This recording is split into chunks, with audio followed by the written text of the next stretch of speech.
Hello दोस्तों, कैसे हो। आज अपन इस वीडियो में डिस्कस करेंगे न्यूक्लियोटाइड और न्यूक्लियोसाइड क्या होता है। जब भी अपन न्यूक्लिक एसिड के बारे में पढ़ते हैं, आरएनए डीएनए के बारे में जब भी पढ़ते हैं, तो एक नाम आता है अपने सामने, न्यूक्लियोसाइड और न्यूक्लियोटाइड क्या होता है, इनमें कुछ फर्क होता है कि किस तरीके से कौन सी चीजें अरेंज होती है। 1 मिनट में आपका लूंगा, ध्यान से देखना मेरी बात। ये जो यहाँ पे मैंने लगा रखा है, ये शुगर है, ये मैं नाइट्रोजनस बेस लगा रखा है और ये मैंने फॉस्फेट ग्रुप लगा रखा है। मैं आपको यहाँ पे शुगर और नाइट्रोजनस बेस और ये सब बनाना बताता हूँ यार, फटाफट। एक मैं यहाँ पे ऐसे रिंग बनाऊंगा, ऐसे इस रिंग को मैं फ्यूरान रिंग बोलता हूं, इसे फ्यूरान रिंग बोलते हैं। इसमें ये जितने भी कोऑर्डिनेट्स है सब कार्बन है। इस कार्बन की वैलेंसी 4 होती है, आप सबको पता है।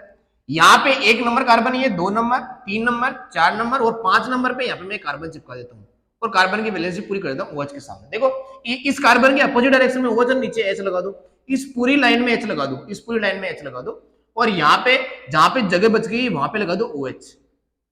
OH ये जब बनाया तो मैंने ये बनाया है राइबोज शुगर, और ऐसी शुगर होती है आरएनए में। ऐसी शुगर कहां पे होती है? आरएनए में। अगर मैं इसे डीऑक्सीराइबोज शुगर बनाऊं तो यहां से मेरे को एक ऑक्सीजन बाहर निकाल देना, डी का मतलब बाहर निकलना, डीऑक्सी, डीऑक्सी निकालते हैं ये शुगर अब क्या बन गई है? ये बन गई है डीऑक्सीराइबोज शुगर। अब मैंने यहाँ पे देखो, यहाँ पे लिख रखा है कि यहाँ पे मैंने शुगर लिख रखा है, जो पेंटोस शुगर लिख रहा है। पेंटोस शुगर मैंने इसलिए लिख दिया क्योंकि इसमें 5 कार्बन होते हैं, 1 2 3 4 5 कार्बन होते हैं। 5 कार्बन वाले शुगर को पेंटोस शुगर बोलते हैं। ये मैंने डीऑक्सीराइबोज शुगर यहाँ पे लिख रखा है, इसलिए मैंने यहाँ पे C5H10O4 लिख दिया है। ये बात क्लियर। उसके बाद में नाइट्रोजनस बेस आता है। नाइट्रोजनस बेस मतलब डीएनए की लैंग्वेज, डीएनए के कोड कौन कौन से होते हैं? एडेनिन होता है नाइट्रोजनस बेस, ग्वानिन होता है, साइटोसिन होता है, यूरेसिल होता है, थाइमिन होता है। ये 5 नाइट्रोजनस बेस है। ये थोड़ा सा डिटेल स्टडी यहाँ पे करना पड़ेगा, लेकिन ये नाइट्रोजनस बेस इस तरीके से लगे होते हैं। कितने नंबर कार्बन पे चिपके होते हैं? 1 नंबर कार्बन। और ये जो नाइट्रोजन होता है ये 9 नंबर का होता है, तो 9 नंबर का नाइट्रोजन यहाँ पे चिपका होता है। इस तरीके से मैंने एडेनिन लिख दिया, यहाँ पे लिख दिया। तो ये नाइट्रोजनस बेस है, दिस इज नाइट्रोजनस बेस। यहाँ पे एक बॉन्ड बनता है जिसे अपन एन ग्लाइकोसाइडिक बॉन्ड बोलते हैं। ये जो बॉन्ड बनता है इसे अपन क्या बोलते हैं? N glycosidic bond. ये शुगर हो गई, ये नाइट्रोजनस बेस हो गई। इसके साथ में यहाँ पे फॉस्फेट ग्रुप लगा होता है। ये फॉस्फेट ग्रुप कहां से आया भाई? फॉस्फोरिक एसिड होता है H3PO4।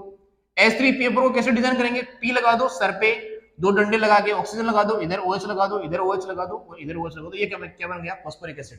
फॉस्फोरिक एसिड का अगर मैं H रिमूव कर दूं तो ये क्या बन जाता है? फॉस्फेट ग्रुप बन जाता है। कैसे बन जाता है? PO4-3।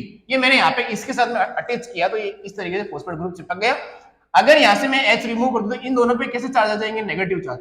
और ये नेगेटिव चार्ज की वजह से ही डीएनए या फिर आरएनए कैसा होता है?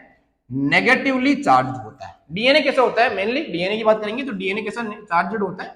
नेगेटिव चार्ज होता है। ये बात आपको याद रखनी है। अब छोटा टॉपिक जो आता है जिसे मैंने यहाँ पे लिख रखा है, न्यूक्लियोसाइड और न्यूक्लियोटाइड क्या होता है। तो न्यूक्लियोसाइड क्या है? देखो, एक शुगर के साथ में मैंने जैसे ही नाइट्रोजनस बेस चिपकाया, कोई भी शुगर हो, ये शुगर जो है वो पेंटोस शुगर है जिसे अपन डीऑक्सीराइबोज शुगर बोल रहे हैं।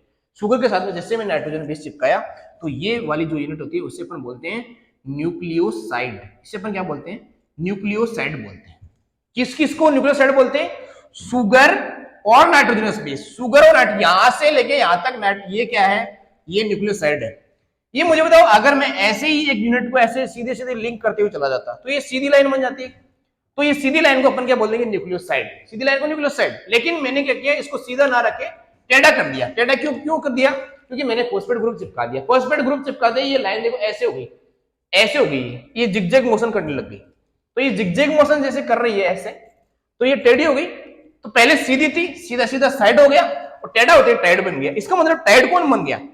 टाइड बन गया है यहां से लेके यहां तक। ये फॉस्फेट ग्रुप जो है, इस फॉस्फेट ग्रुप को मैं यहां से ऐड करता हूं और इसके साथ में मैं यहां पे ले लेता हूं न्यूक्लियोसाइड। तो फॉस्फेट ग्रुप जैसे मैंने न्यूक्लियोसाइड में ऐड किया तो ये पूरा पार्ट क्या बन गया? इस पूरे पार्ट को अपन बोल देते हैं यहां पे न्यूक्लियोटाइड। तो ये न्यूक्लियोटाइड है। तो न्यूक्लियोसाइड और न्यूक्लियोटाइड आपको समझ में आएगा। Okay, all the best, thank you.